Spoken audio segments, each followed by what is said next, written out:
Welcome to your cozy corner of calm.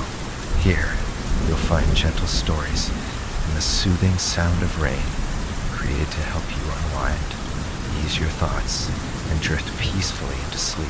If this space brings you comfort, consider subscribing so you'll always have a quiet place to return to. Now, make yourself comfortable, close your eyes, and let tonight's story carry you gently into rest. Acupuncture that morning I had studying to do. 5 pages of intensive reading to learn by heart before the class in the afternoon. But I smile sweetly when they ask me to take the foreigner to the acupuncture clinic. The leaders have decided that I should be the foreigner's minder. And the foreigner wants to see some acupuncture, so I have to take him. I don't understand why he wants to go. He's not even ill, but I don't question it. The hospital is on the far side of the university campus, on the lower slopes of Yulu Mountain. And as we walk along the path between the blocks of flats, everyone stares at us. Why is a pretty young student like me walking next to this tall, no said, pink-faced foreigner? One peasant woman drops her basket, and vegetables roll all over the road in front of us. What are those long green things? He asks, watching her as she scrambles to pick them up. Has he never seen bamboo shoots before? Why do you want to see acupuncture? I wasn't planning to ask. It just came out of my mouth. In English. China is famous for it. I thought it might be fun to see. Fun is for when you're ill, in pain, I say. Not for show. How could something so old-fashioned and ordinary be special for him? The hospital smells of herbal medicines. A sharp green smell that reminds me of childhood illnesses, and my mother's cool hand on my hot forehead. God-awful smell, he says. In the clinic, a nurse is treating the neck of an old woman suffering from rheumatism. Under her short, roughly cut hair, they stick out like knitting needles from a half-finished sock. As the nurse manipulates them, pushing them further in, the old woman sighs with the familiar pain. I try to make things easier by saying, they don't have acupuncture in England. The nurse mutters, big-nosed barbarians. She pushes in the needles more forcibly, twisting them like those poles with spinning plates at the circus. There's a groan behind me, and the foreigner, green as the young bamboos, falls back onto the wooden floorboards, just missing the corner of a large metal cupboard. What if I'd injured him on my first morning as official minder? As I wait for his eyes to open, the nurse carries on angrily pulling out and replacing the needles in the brown, worn flesh. Bamboo on her parents' gray concrete balcony.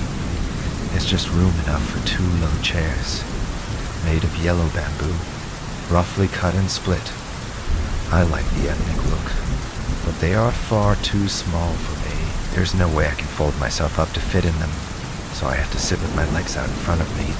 My size 11 trainer is almost as big as the chairs themselves.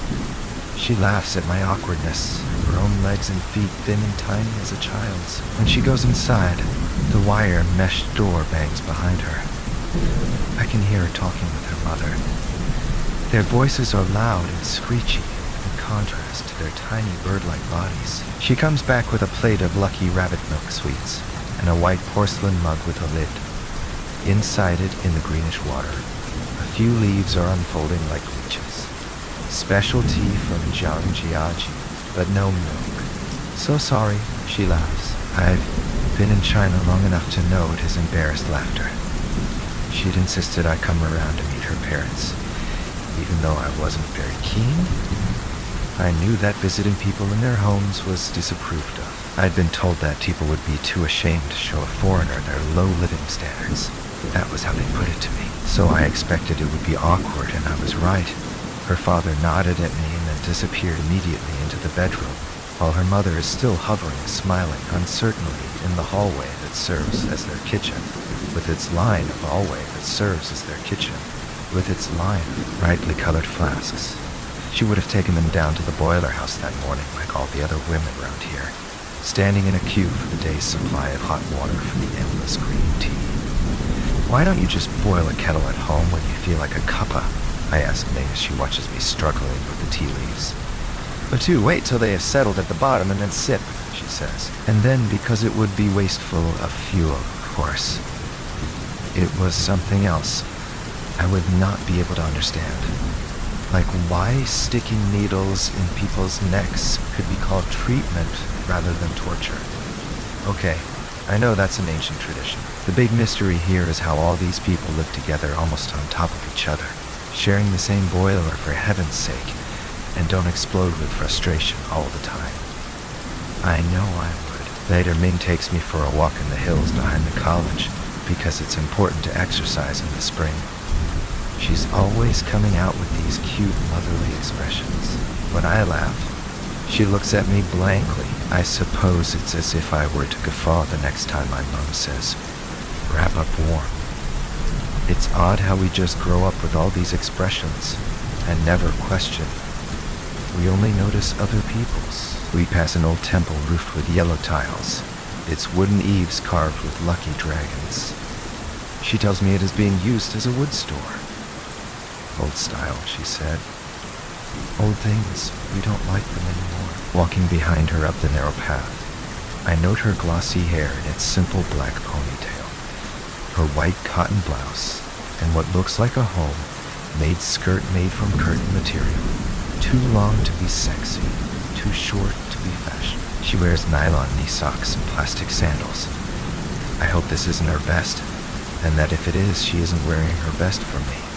Chinese women do nothing for me. Should I tell her that? Just to make sure she doesn't get the wrong idea? Just to make sure she doesn't get the wrong idea? There, she says, pointing out some strange red shoots in the earth. Bamboo. It's green and then white inside. The peasants dig them up and sell them in the market. They're good to eat. So you eat chairs, I say. She hesitates, not wanting to contradict me. I'm three-tier-to-be, she says. Isn't that what you say, wife-to-be? Cultural pollution campaign. I go to the Friday afternoon meeting and find that we have a new campaign. Our revered leaders, the old men of the People's Republic of China, are worried about the young people getting too influenced by the outside world. Now that we have foreign experts, even in Changsha. This time there are 5 blacks. No ponytails, no skirts, no immoral foreign authors, no idle talk with foreigners, no empty modern music. Old Zhang asks me, as class monitor, to make sure the red banners with their black characters are painted by the students and hung from the classroom windows. The loudspeaker outside the guest house is to be turned up particularly loud. They call this campaign cultural pollution. My father says it isn't a real campaign. No one is going to get thrown out of their windows or paraded around the campus. My mother isn't so sure. Be careful, she says to me. Just do what they say. I'll help you plait your hair and make you some trousers. Army green, I've got enough coupons saved up. I'll make them tonight. And don't see the foreign ghost anymore. I tell her the leaders have asked me to carry on being his minder. It's an honor. They don't trust anyone else. I am top of my class and on the waiting list to become a party member. I am the only one allowed to talk to him. I am the only one allowed to talk to him. Well, don't bring him here again, says my father. Foreign ghosts always mean trouble. He's not a foreign ghost, he's a foreign expert, I say. Deng Xiao, Ping himself says we should invite foreign experts so that we can learn from them and develop China into a world power. He's come to help, I add, as the wire mesh door swings closed behind my father. Let him sit in the sun in peace, says my mother. He's an old man. I must air his camel hair trousers ready for the winter. Dumplings for we'd planned to have a dumpling party for the whole class at my place, but no one else turned up. The others can't attend, she says. They have to go to a meeting. What kind of meeting? Just a meeting. You know how we Chinese love meetings. Even in the evenings. Especially in the evenings. Especially in the evenings. I am furious with her. It had been her idea to have the party. She said she knew I'd love dumplings, and we'd been shopping that afternoon in the college free market. a fancy name for a group of peasants squatting in the mud by the front gate to buy all the ingredients. I had been chopping green things for hours while she needed pastry. How could they all be at a meeting except her? I know that there is some kind of campaign on. There are new banners everywhere with their angry red characters I can't read. The early morning exercise music is now old army songs played at top volume. All the girls have plaited their hair. And all the girls have plaited their hair and hidden their legs in baggy trousers, army green or army blue. They look hideous. What's going on then? I say all the time I cut the pastry circles for the dumplings that she expertly fills and firmly closes. Everyone is exactly the same. Why does no one come to see me anymore? It's not just tonight, is it? No one's spoken to me for weeks. What a little hypocrite she is, sneakily hiding things from me, pretending everything is normal. I see red, lose my temper, and bang the rickety stove.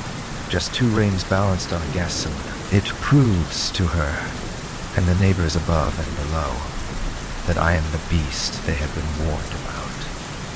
The pan full of bubbling dumplings falls to the floor, and we stand in silence and watch the mess coagulate. She's crying as she unplaits her hair, combs it through with a small bamboo comb she took from her trouser pocket, and ties it back in a ponytail. You are my teacher. I don't care what they say, she says. Come with me. Let's go to a place I know where they make better dumplings than I can. I am 5, so we walk through some back streets to a tiny shack of a restaurant. 1 table and 4 or 5 stools. There is a dirt floor, crunchy with discarded bones, and the rafters above us are black with thousands of years of history I would never understand. As the steam rises from the stack of bamboo steamers, I feel sorry for her, but I don't know what to say or how to say it. I see that she is brave, much braver than I am. I want to apologize for not understanding and for knocking over the pan, but I don't know how to apologize. I remember the briefing I was given about losing face. If I apologize, would she feel bad about accepting my apology? She would want to pretend it hadn't happened. Have I compromised my position as teacher? Then she slips a piece of paper to me over the greasy surface of the table. And as we eat, she translates the newspaper article from the Beijing Daily. It lists all the decadent Western authors forbidden by the present cultural pollution campaign. Lawrence, Joyce, Woolf, Cheever. Can you teach me about all these? I want to know what they are trying to hide from us. Feels I have got written permission from the leaders to take him shopping. I have to do this every time we go anywhere together, but I have never told him about it, or how difficult it is for me if he goes out somewhere without me, or if he suddenly asks to go somewhere when I'm not prepared. Sometimes I make excuses. Once I ignored the rules altogether, but they found out. I don't want to take that risk again. They might send me to a school to teach instead of letting me stay at the university. The students with the best marks are always invited to teach here, unless they make a mistake. I used to think it would be hard to make a mistake, but now I think it might be easy.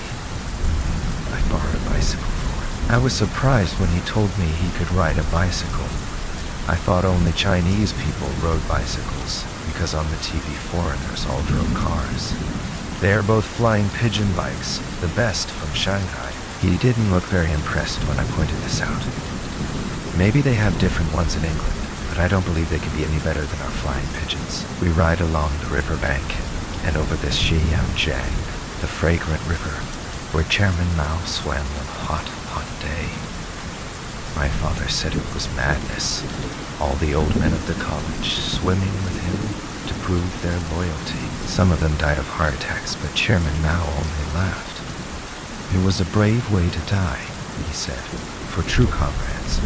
I explained to him how in those days, when the traffic lights were red it meant go, and when green it meant stop. Red for revolution, red for double happiness, for weddings. Six-Tower Railway Station is one of the biggest in the country, I tell him. Its clock placed the east is red on the hour, and the number 1 train comes from Beijing to Changsha, because it was Mao's home city. I could take you to his birthplace if you like one day. There's a big museum there. It's a nice place for a picnic. Sounds deadly boring, he says. We turn off May 1st Road, where the bicycles ride 5 abreast, and parked our bikes in a parking lot. I tip the old man in charge. Take special care of the foreigner's bike, I say. And yours too, little Miss Pretty, he adds, flirting with me. I smile. The college boys don't know how to flirt. The market is spread out along the lane, peasant men and women squatting behind their baskets of vegetables. He wants green peppers, tomatoes, and potatoes. And when I find them, asks me to buy several kilos, even though I explain that they are charging high prices because he is a foreigner. Then I buy some eels for my mother. They are swimming in a wooden barrel. After the peasant woman has weighed out my share, she takes each one and splits it on the sharp knife that she has stuck in the wooden block for that purpose. The wood is dark, but I take the trembling mass and a piece of newspaper she hands to me. It's my father's favorite dish.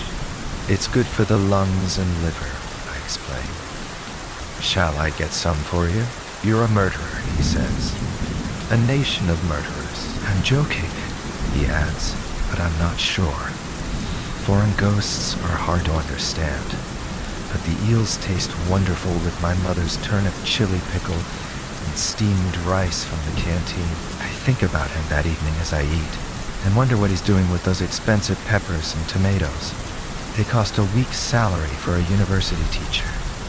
Ferry 7, it took me some time to realize that no one else dares to talk to me. If I want sex while I am in China, she is my only hope. I had boasted on the plane over about not being celibate in this land of one-child families, but it is proving more difficult than I thought. Ming is like no other woman I've ever met. Coy is not the word.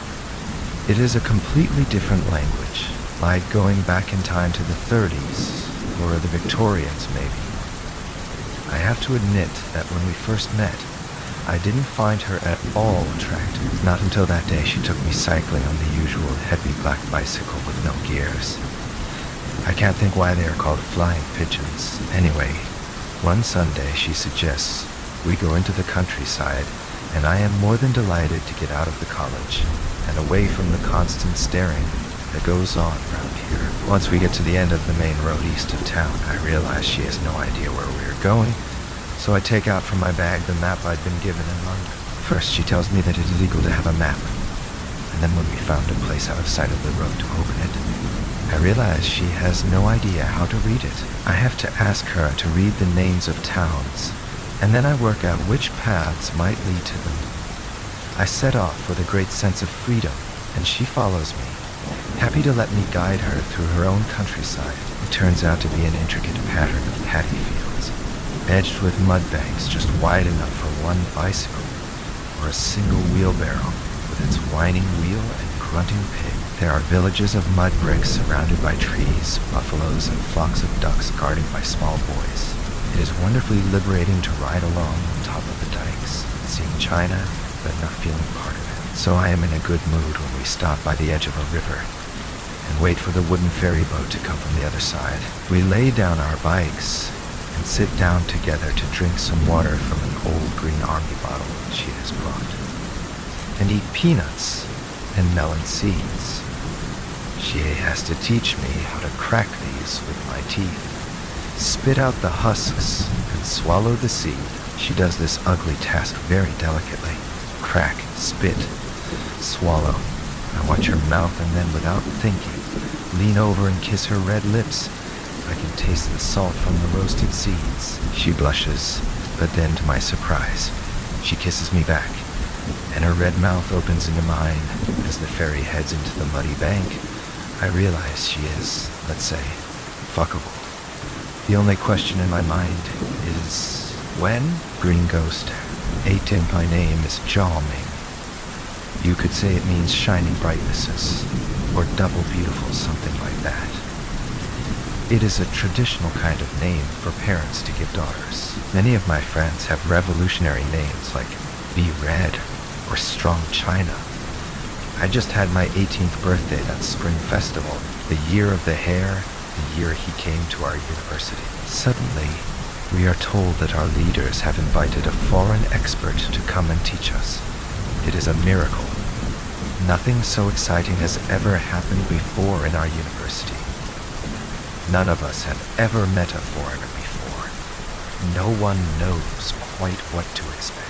Will he look like those tall, big-nosed Americans who sleep in enormous, soft double beds in separate rooms from their wives? On the first day of term, old Jean gives us new exercise books, and on them we write as instructed, Mr. Green. English conversation. How odd to be called after a color other than red. Green Ghost would teach us 2 hours every morning from 7. We should be punctual, polite, and obedient, and learn from him all we could. We were not to talk to him as a friend, as foreign ghosts were lecherous and untrustworthy. Only the class monitor would be allowed to talk to him, in her role as Green Ghost Minder, and that monitor was me. My classmates are envious. My parents worried. It is not a privilege, they told me. It's a test. Be on your guard. They want to test you. I promise to report back to the leaders every week. Tell them everything he has said and done.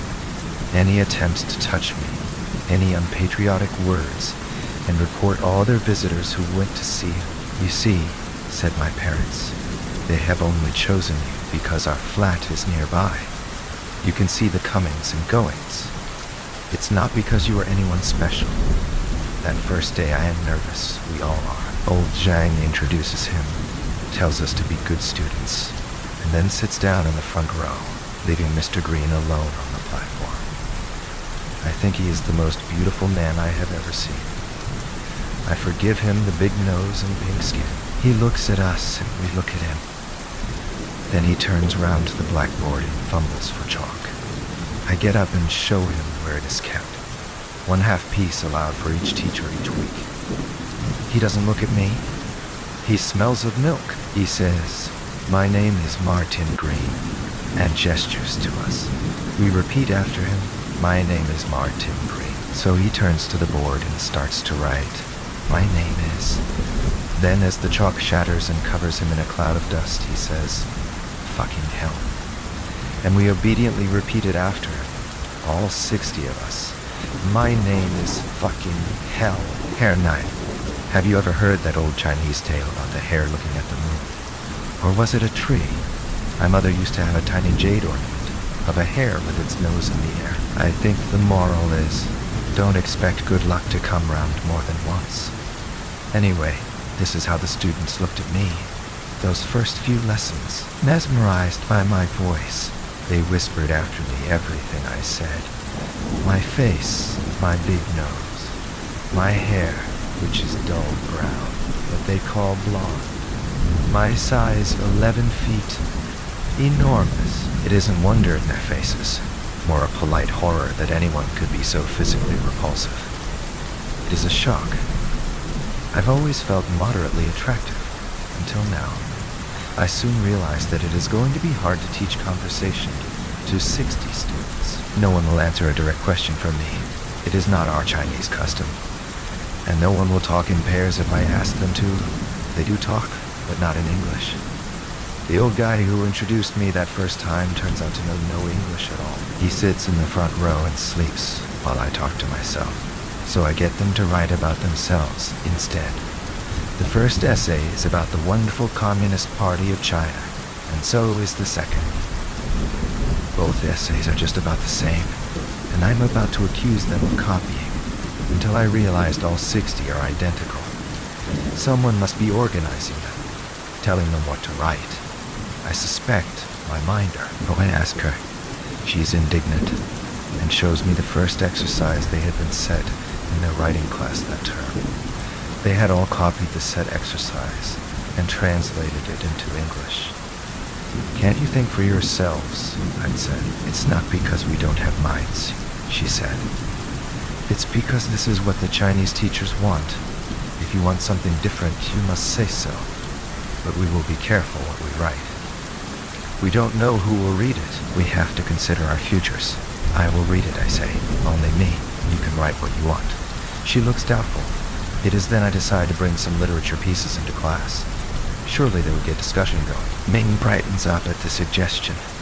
Who shall we read? I ask her.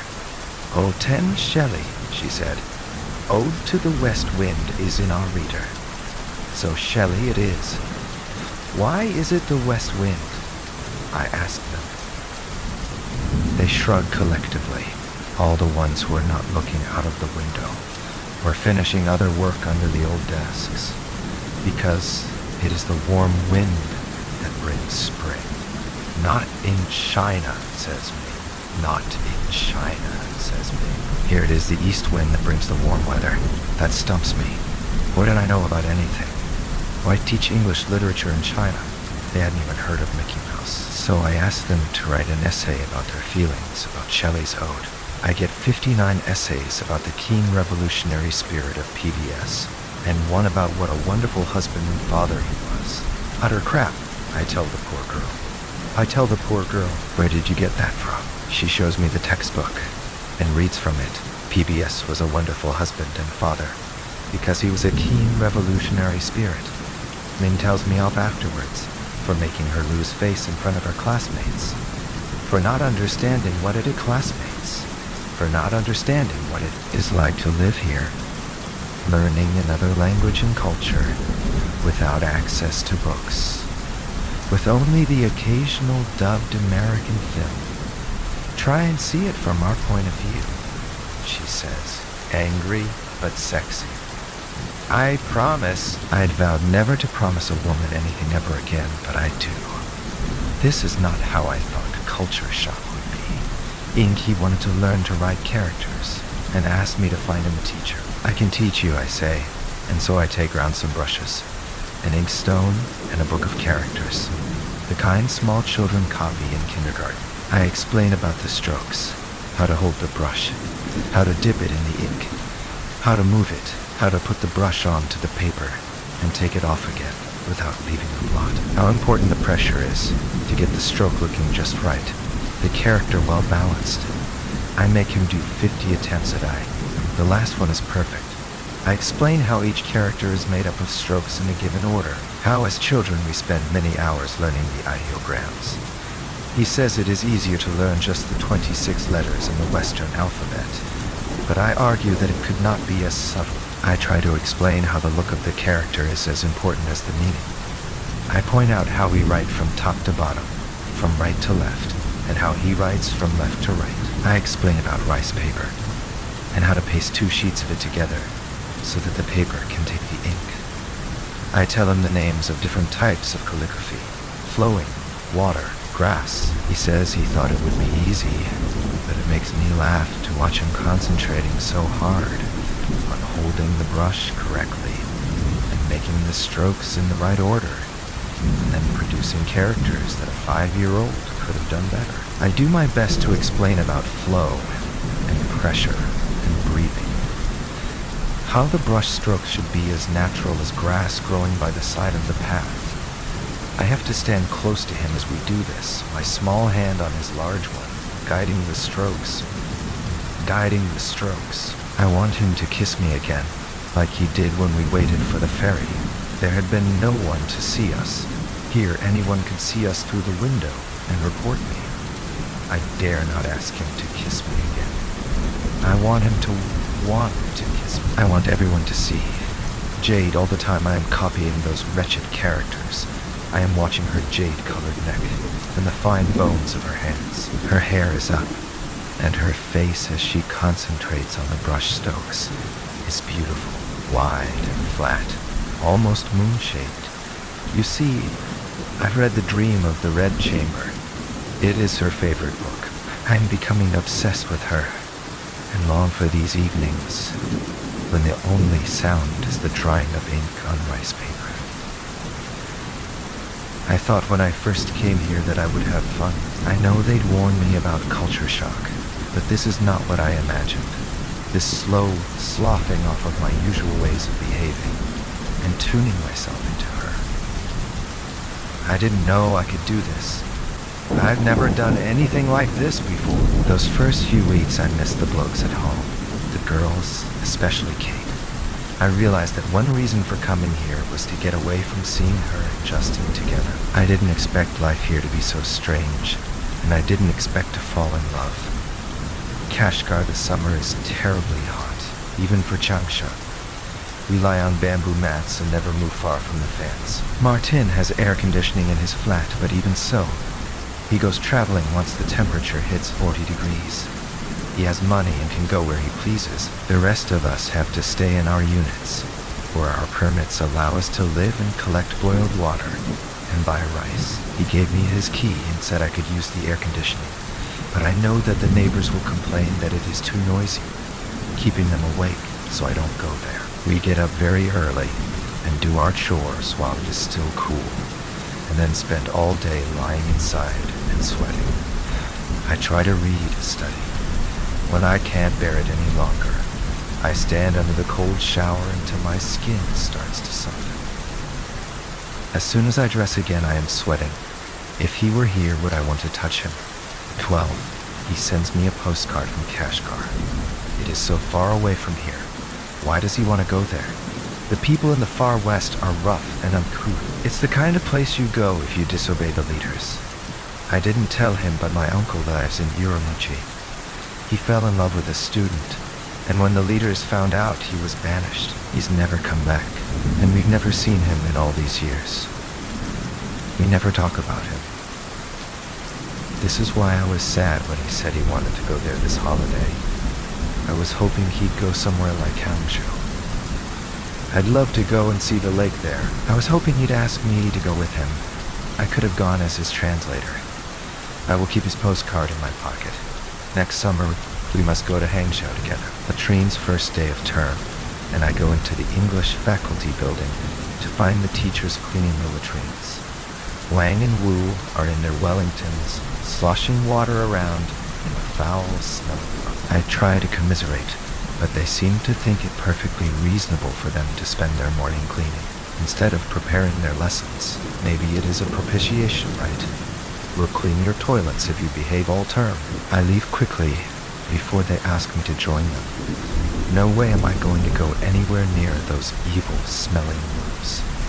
I can't believe that anything they do will improve the stink that wafts around the classrooms all year. There is no sign of me. I feel kind of miffed that she didn't come around to see me the night before. She must know I am back. Her parents' flat is just across from mine. Besides, everyone knows everything around here, especially about me. While I was away, I worked out that I'm about a third of the way through my time here. And no way am I going to last the year without some sex. Besides, I think I have fallen for her. I never expected to fall for a Chinese woman. They are way too small, tiny breasts and no hips to talk of. But her face is pretty, and I've got used to her talking to me as if I am a small child that needs keeping under control. In fact, I've been thinking about her a lot, all the time I was away. Of course, it could have been that there were no women there worth looking at. Most were covered up in long, shapeless dresses, their hair in scarves. The young ones looking just like their mothers. Back in Han China, the girls looked positively liberated in their short, skimpy dresses and nylon socks. So 13 and I haven't forgotten that kiss by the ferry. Something told me that had been her first. I'd expected her to come on for more by now. Moon Festival. When I was a child, I used to look forward to Spring Festival because of the new clothes, the lucky money envelopes, and the firecrackers. But now I think the Moon Festival is my favorite. I love the way we watch out for the new moon, noticing how it fills out each night. A little rounder and smoother until it is perfect. And I love the moon cakes my mother buys from the shops. It's the only time in the year she buys ready-made food. I love their gaily decorated boxes, and the patterned paper in which each is wrapped, their golden color, and the chrysanthemum flowers and lucky characters on them, so that taking a bite is like eating poetry. Inside the mooncakes there are lotus seeds and date paste, or egg and chestnuts, delicious things that we rarely eat. I like to think they are a bit like the English mince pies we read about in our extensive readers at school. We eat them for the memories. You have a white paper lantern hanging in your window. Behind on the glass hangs its reflection, and the real moon is low in the sky behind them both. Double moons, double happiness. I take you 2 boxes of red crane moon cakes. One is from my mother, and one from me. Each has 4 cakes, enough for a feast. I show you how to unwrap each one, and then we cut one, the special one with the egg inside, and we eat it together. Or rather, I eat it. You cough a little and say you find it interesting. That evening you switch off the light, and we sit by the window, listening to the rats scrabbling in the rubbish pit below, and watching the moon rise. I recite poetry to you, the poems I can still remember from school. Ming Dynasty poems about watching the moon rising while remembering my beloved. And I feel so very happy that I haven't lost my beloved. You are right beside me, holding my hand and stroking my hair. 14 National Day, I like to think that things may have developed nicely that night. She was all flushed and happy from reciting the poetry and telling me how many prizes she had won at school for her perfect Mandarin. If it hadn't been for those rotten cakes, they were disgusting. A combination of sweet and sour, and a consistency that made me gag. I only ate a sliver, but she gobbled down at least 2, before she started to turn pale and then green and had to spend the rest of the evening in the bathroom. It turned out all the cakes that year were rotten. They'd overproduced the year before. And so, instead of producing new ones, they simply recooked last year's and sold them as fresh. Almost the whole college is ill, and the rats must be ill too, as I threw my remaining mooncakes on the tip, and they were all gone in one night. I hardly see her for a few weeks after that. When I do bump into her in the faculty, she says she is preparing for National Day. Apparently they all have to read Marx or Mao or something, as a kind of ritual purification for the great day. I don't think I believe her. I think she's playing hard to get, Chinese style. Oranges Hanamis for rice, fish, oranges. When they tell us over the tannoy that there are oranges for sale in the campus shop, I rush over with my mother, and we queue for 2 hours. We buy 2 boxes, one for us and one for you. I show you how to wrap each one in pages of the People's Daily, so that they will last you through the winter. Sometimes our hands touch as we place the fruit back into the box. I show you the paper the Orange Company had given me. They want to export their fruit, and have asked me to translate their leaflets into English. I tell you I have translated the paper as fruit freshness preservation paper. You laugh, and said this is not how you'd say it in English. The more you laugh, the less I can admit that it is my translation you are laughing at. We settle on special paper which will preserve the freshness of the fruit. But I know the company will prefer my original translation, and I need my 100 yuan fee. 15 sometime in the autumn I ask you about your oranges. You've forgotten them, and the whole box has turned moldy. I say nothing.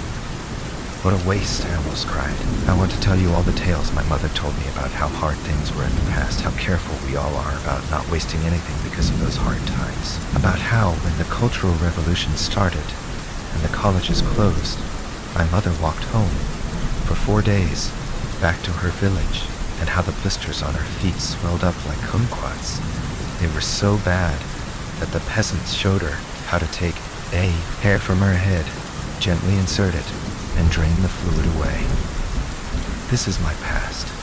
You know nothing about how hard life was for my parents and all the people here, and how hard it is for me. I've had a warning, and I've told them I know what I'm doing. I do my best to stay away from you. Puffed rice machine, it is bloody cold. There's no heating south of the Yangtze, and we are some kilometers south of it, so tough. It may snow, but no heating. Old Joe brings me a fireball, filled with charcoal, and shows me how to sit with my legs over it, and how to keep the window open to avoid the fumes. I decide it is warmer to stay in bed. This makes it more awkward when she comes to see me, in her thick, padded jacket and trousers that turn her into Michelin Man. She makes it clear that I can't receive her in bed, So we sit in the other room, our frozen hands around the ubiquitous cup of green tea.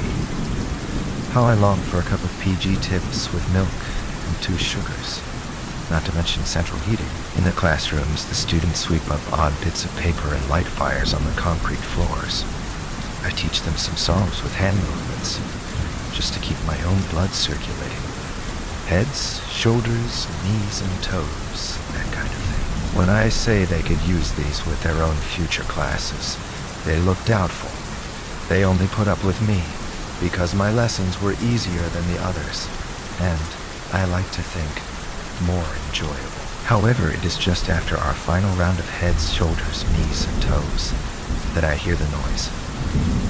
A kind of horn calling insistently. "What's that?" I ask Ming, who always sits at the front of the class in front of me. I've noticed that the other students kept their distance from her. "Rice puffer man," she says. "You take your rice, and he will puff it up in his machine. It has a fire in it," she adds. "At 16, great," I say. Class dismissed. We run up to my flat and fill a pan with rice from the sack in the corner of my kitchen. I pick out the ants as we join the queue of housewives and chattering children. The people immediately round us are silent as they stare at me, not wanting to lose the opportunity to have a good look. The rice puffer man wears the standard green padded army coat, just like mine, except that his has holes in it where the cotton padding is escaping. He has a green army hat with ear flaps and shouts, "Bring your rice! Get it puffed!" I'm guessing here, continually over the noise of his machine. Rice is poured in. The lid is closed, there is a bang, and Rice Krispies pour out the other end. It is magical. I hand him my 2 yuan with joy, and we rush home, only to remember, of course, that I don't have any milk. Never mind. They are delicious on their own. I eat a whole bowl full sitting in bed, fully clothed under 3 quilts. She sits next to me and waits till I've finished. With the help of the puffed rice man and a freezing cold day, I have caught her. Quiltar quilts are filled with soft white cotton, sewn together loosely with red cotton thread. Each summer, while we sleep on bamboo mats in the gray heat, we spread the quilts outside in the sun. When they get too thin, we send them to the quilt makers who unpick the cotton and add more. There is nothing as warm as cotton. You've told me about wool and feathers and modern synthetic materials, but I don't believe you. There is nothing warmer than a quilt below and one on top. We sew the quilts into white cotton covers with a silk top. Yours is one of the best kind, embroidered with a pair of dragons in green thread against a pink silk. I tell you that they represent the emperor and empress from the old days, when the Chinese people suffered, before Mao freed us from the old capitalist days. You laugh at me and call me your little empress. You say you have never seen anything as beautiful as my body. I tell you I love you, and you say you love me. And so great is the heat between my legs that I open myself to you, and hope the wangs in the flat below don't hear the bed rocking, and your cries as you come deep inside me. Afterwards, you fall asleep in my arms, as the sticky wetness flows from me onto your white sheet. I am sore but happy, because I know that we will have a son, and that we will both go with you back to the UK. I can see us walking up the steps of the plane, turning to wave at the top, as our leaders do on China News. Our son will only speak English. I will start teaching him the Western alphabet straight away, by tracing out the letters on my stomach. 17, Revolution. She knows nothing about sex, but I don't mind. I am so glad to be fucking again. I have taught her what I like, and she is undemanding. That suits me. The only problem is that she starts to talk about marriage straight away. At first, I thought it was a joke. Then I realized she is deadly serious. Okay, I think, let her talk and make plans. Maybe I do want a Chinese wife. Why not? She's beautiful enough. She'll look after me. Cook, do housework, and so on. She's hardworking. She'll be able to help me if I carry on teaching FL. We can travel the world together. Being married could be kind of But I had no plans to tell my parents just yet. And so I tell her I didn't want to be introduced to her parents as a fiancé so soon. We must tell them first, she says. Before the others find out, then I'll be in trouble. I'm not the ideal age. Yet, I haven't been given permission by the leaders to get married, so I need to have my parents' permission. And then no one will gossip. What will your parents think? Do they need to know yet? Her eyes open wide in terror. Of course they need to know. I don't hide things from them. I cannot. We live too closely. And if my mother will know, perhaps before I do. But what's your father going to say about his daughter marrying a penniless EFL teacher? He wouldn't even speak to me that day I came around and drank tea on your balcony. He just disappeared where he heard us coming. Maybe he doesn't like foreigners. Oh, but he does. He loves foreigners. He loves Dickens and Shelley and Byron. He has all their books. No one knows this. They are hidden away under his bed. It's still not safe to show them to everybody. He speaks English very well. He taught me. He passed on his love of English to me. It's just that, well, he suffered in the Cultural Revolution. His students, the Red Guards, they came here and beat him up. They knew he had foreign books here, and they were forbidden. But he refused to hand them over, and they couldn't find them, because my mother had taken them to the countryside, hidden in straw.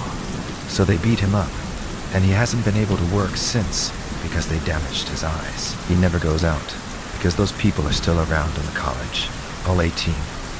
And now he says he hates foreigners, because they brought him trouble in the past.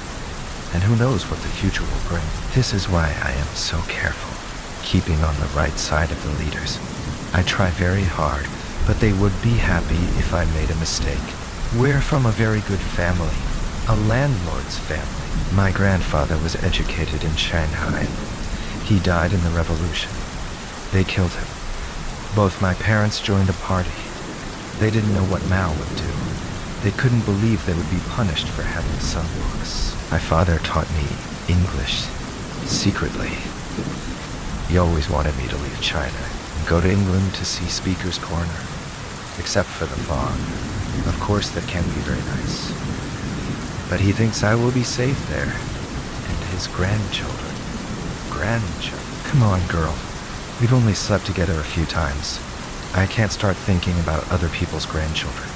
I'm joking, but I start to think about how I could get some Durex sent over.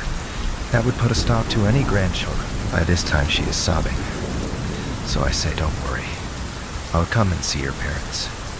I'll promise them I'll take care of you. I take her in my arms and start to undo the buttons on her blouse. Her breasts are tiny, with brown nipples, like the delicate stems of some kind of exotic fruit. And all the time I am thinking, how can I get an order to Ashby de la Zouche? And how long will they take to arrive? Silkworms when I was a child. I always kept silkworms, so as soon as the mulberry tree was in leaf, I take some round for you. There is one branch with many leaves and 2 silkworms. You take it from me uncertainly and put it in a jam jar on your desk. Won't they crawl away, you asked, as the 2 gray creatures swayed from one leaf to another. No, they never leave the mulberry. And anyway, these are about to start spinning. How do you know? How do you know? I just know, I say. Maybe they are a little slower or a little fatter. They are just finding a nice leaf to sleep on. I wish I could find a nice leaf, take a long nap, and wake up a butterfly, he says. But you wouldn't wake up if you were a silkworm. Someone would take you and plunge you into hot water, and then unwind your silk and steal it. Not these 2. I'll keep them safe from the Silk Road. We call them yin and yang. I am glad to see that he watches them spin their cocoons with the same fascination that I do, even after all these years of watching the same miracle. But then you lose interest. One day, I come around, and the jam jar has gone. You've put them on the balcony. You didn't want to sit and imagine the grubs evolving into winged creatures, imaging how delighted they would be to find they had wings and could fly wherever they wanted. I think this is because you can fly and go wherever you want. It isn't anything special for you. You can even go to places in China where I am not allowed to go. For the first time, I feel angry with you for having things I don't have, and for not even realizing it. How clumsy you can be. Putting your big feet everywhere. You came here, knowing nothing, expecting to teach us, who knew far more about the grammar of the English language than you did. And yet, as I say this, I know it's not true. You did know better about some things. How to fill in university application forms for Canada and the US. How to write the application letter, and do the sample essay they require. You are encouraging half the young lecturers to try to leave China. And I too, I want to go with you and see the other half of the world. I am just as bad as they are. Worse even, because I am pretending to be different. Tea, there's a special kind of tea called golden needle tea, I think. You put the leaves at the bottom of the cup, pour on the hot water, from the ubiquitous flask with its green or pink flowers, and watch them rising and falling several times. It reminded me of those Japanese paper flowers you used to get in Christmas stockings sometimes, or those flannels that come in a block the size of a matchbox, and then miraculously unfurl in the bathwater. Except that these rose and fell several times. I used to have a tiny wind-up boat in the bath. Maybe that's what I'm thinking of.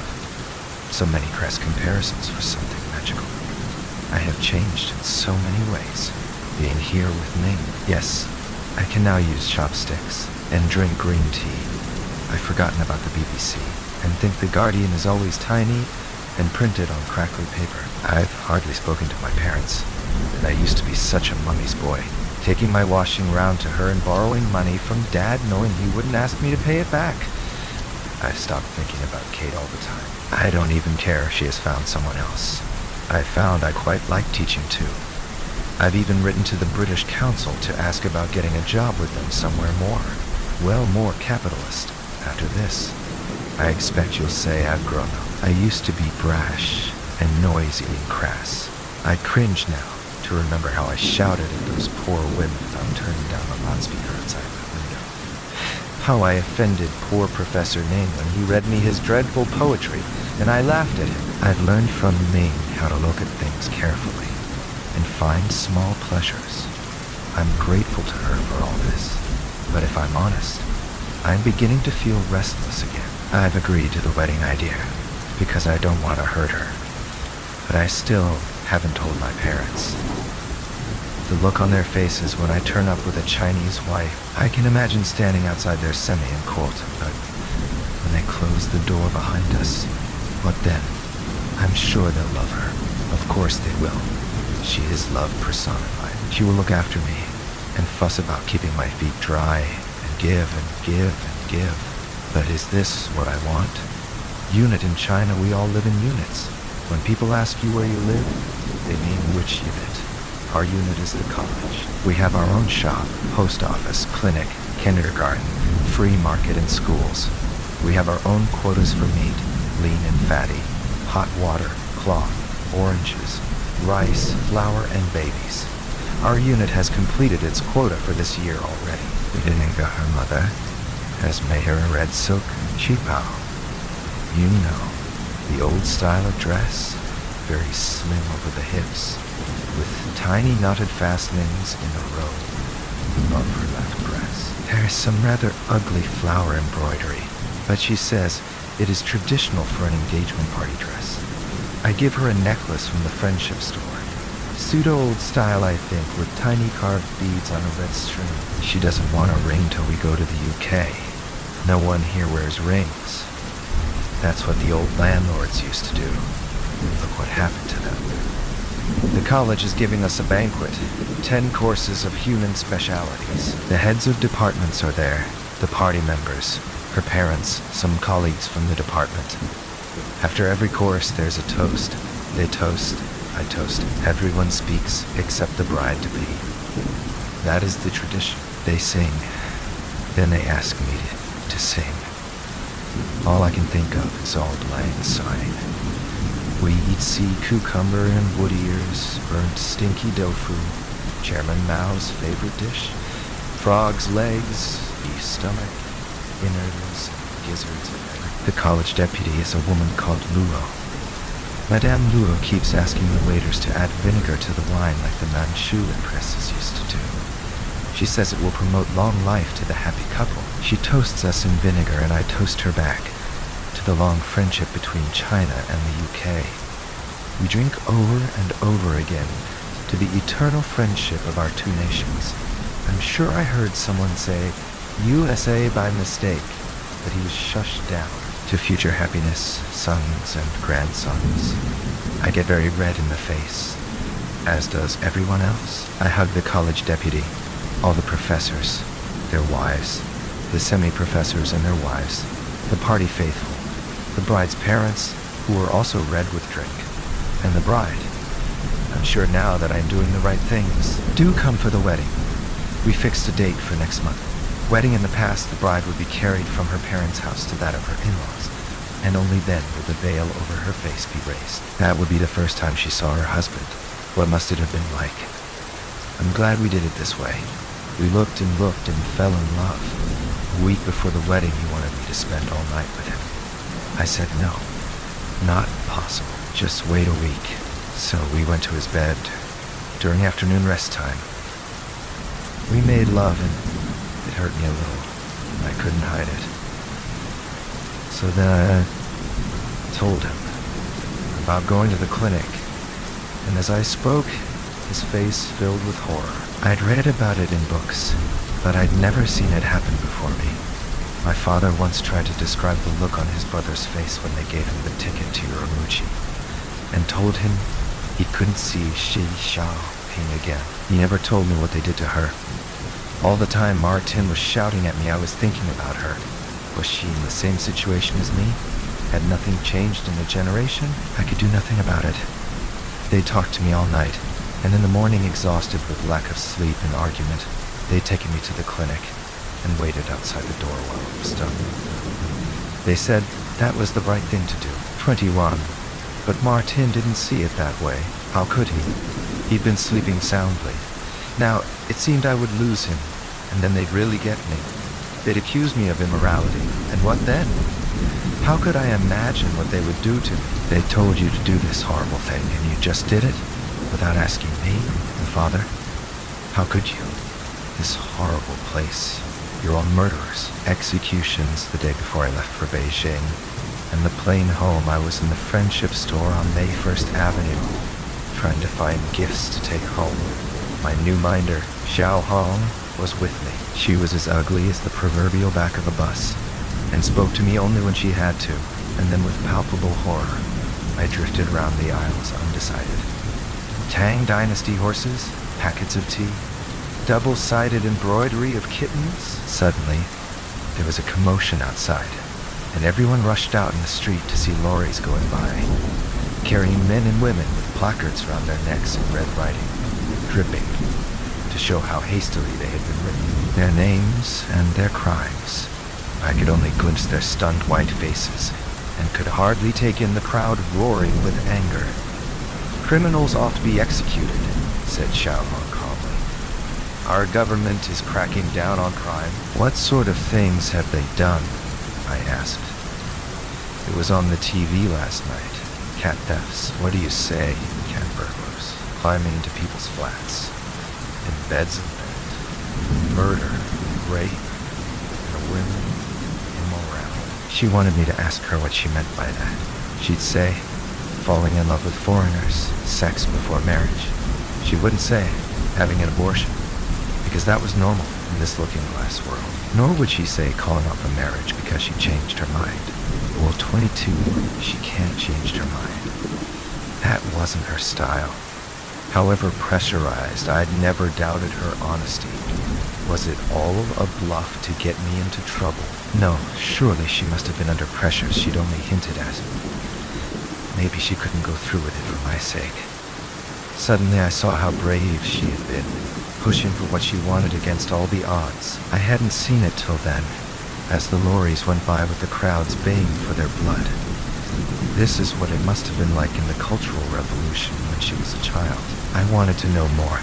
So I took a risk and asked Xiao Hong right there on the pavement as the crowds eddied around us.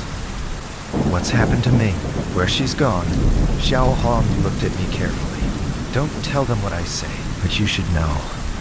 She loved you, but they kept going on at her because of what happened to her parents. Did she tell you what she did when she was a child?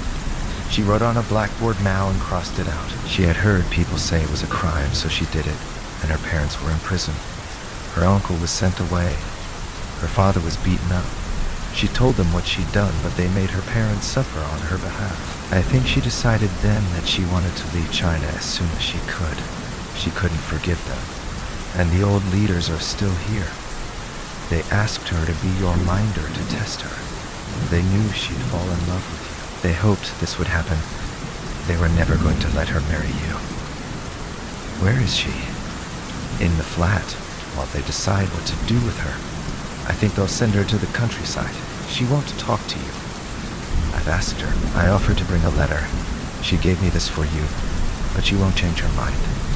She says she will never remember the Western alphabet well enough to be able to speak it with you again. 23. I could speak to her in Chinese. She laughed in my face.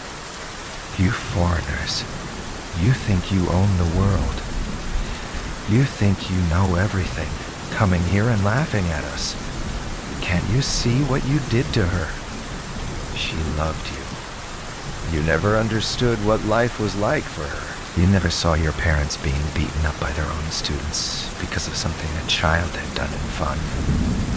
You don't understand how brave she was, and still is. I think she did the brave thing. She's worthy of her parents now. I took the package she gave me.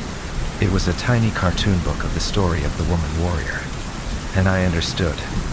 Like Fa Mulan, you carried the resentments and angers of your family on your own frail, tender body. I bought the Tang horse, 5 of them. I bought fragrant river tea and happy rabbit milk sweets in a red and white tin. And then I went back to the flat and crept under the quilt for the last time and cried. Yin yang, they make me write a confession. I do what they ask, but I write this one too. This is my own confession to my child. I couldn't live if I didn't try to explain to her what happened and who she is. You see, I fell pregnant very soon. Maybe it was that very first time. I knew that if I was not married by the time the baby was born, I'd be in trouble. I'd lose the chance of party membership. I'd lose my job. And they'd send me to the countryside. I'd become a peasant. Me, an educated landlord's great-granddaughter. And my parents would be punished again. I tried to explain to Martin, but he didn't understand, and I had to wait. Then after we got engaged, I applied for permission for a baby. But they told me the quota was full. They told me I had to follow the rules like everyone else. I wasn't special. I was worse than the others. My background was stinky. And I'd slept with a foreigner. They laughed at me for trusting him. So I went to the clinic and they did what they had to do. They do it every day, all the time. It's nothing for them. That first time we went to see the acupuncture, we passed the door of the clinic. But I said nothing then. And I couldn't tell him now, because I knew from that story we'd studied, the enormous radio. I knew that foreigners thought differently about abortion. I thought he might change his mind about marrying me if he knew what I'd done. I was confused. All I knew was that I loved him and wanted to live with him in the UK. My father always told me, learn English, learn the Western alphabet so you can go and live freely. He'd suffered so much. He didn't want me to suffer. 24. But then I felt I had to tell Martin. We were lying in bed under that quilt with the dragons and talking about secrets. How we'd never have secrets. He was saying how he felt his parents were never open to each other. And I said that was a problem in China too. He said how he'd appreciated me talking to him, explaining things. So I thought it would be okay. That he'd understand after living here so long. I just opened my mouth and spoke. I expected his arms to tighten round me, but he was shocked and angry, and called me all kinds of names, and pushed me out of bed and onto the floor. He told me to go, and so I went. hurriedly pulling on my clothes and hoping the Wangs weren't listening to my shame. I talked to my parents, and they told me what I had to do. The next day I wrote to Martin to say I changed my mind, and then I went to the leaders to face criticism. They made me write it all down, everything we'd done and said, to see if I could be accused of spying. They made me stay in the flat for 4 months. I couldn't say goodbye to him. I daren't write to him, even though Xiao Hong offered to take a letter and risk her own political record. I just sent that little book. I told him the story before of Ayamo Land, and I thought he could read the pictures. I hoped he'd understand something, but I don't know if he did. Maybe it was all a dream on my part, thinking that a foreigner could love me, and that I could leave China while I was locked up. I realized I'd fallen pregnant again that last time. Before I told him what I'd done, I kept thinking over and over again how I wish I'd never told him the truth. But by then I didn't belong to the unit anymore. I was sent back to the village where my great aunt still lives and needed someone to help with the pigs. So I gave birth there and kept her, our daughter, until she was a month old. Then I heard that foreigners were coming to adopt orphaned girls. And so I left her outside the orphanage. I wrapped her in a cloak of pink satin with the traditional button eyes and furry ears that confuse the ghosts that might want to steal a human baby and swap her for a fox fairy. And to the cloak I pinned a notice in Western letters, only to be adopted to someone in England, please. Dual 25, I've still got some green tea somewhere. I've even got a cup with a lid, though I haven't used it for a while. I went from China to Japan, taught in Osaka for a year. Next year I'm going on to Kiel. I love the Asian women. Broken hearts everywhere. Yes, well, mine mainly. I often think of Ming. I write to Xiao Hong sometimes, and she tells me that Ming is fine. She's married a peasant, a childhood sweetheart, she says. Did I tell you that Kate and Justin have adopted a Chinese baby girl from Hunan, they say? They've called her Zoe. I pointed out that she ought to have a Chinese name, but they say she doesn't look that Chinese. When I go back in the summer, I'll go and see them, but not just yet. Not yet.